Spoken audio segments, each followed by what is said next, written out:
दीक्षाभूमीवरती parking ज्यावेळेस होणार असं जाहीर झालं तिथपासून लोकांनी विरोध करायला सुरुवात केली।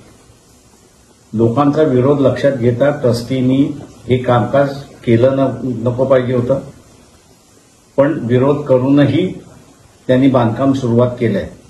आज आपल्याला असं दिसतंय की नागपूरमध्ये मोठ्या प्रमाणात दीक्षाभूमीवरती आंदोलन चाललेलं आहे आणि ते कामकाज थांबवण्याचा भाग चाललेला आहे। ट्रस्टीजना विचारलं पाहिजे की तुम्ही लोकांच्या भावनेशी का खेळताय।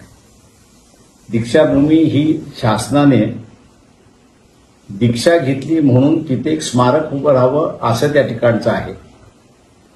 विजयादशमीला लाखो लोक येतात याच्याबद्दल दुमत नाही, पण त्यांनी कधीही आम्हाला पार्किंगला जागा मिळत नाही अशी तक्रार केलेली नाही। त्याच्यामुळे हे कमर्शियलायझेशन जे चाललेलं आहे दीक्षाभूमीचं हे थांबवण्याचा भाग नागपूरची जनता करते।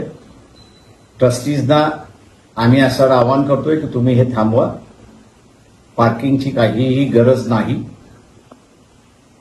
आपण थांबवलं नाही तर लोक आपल्या विरोधात जातील एवढं फक्त त्यांनी लक्षात घ्यावं।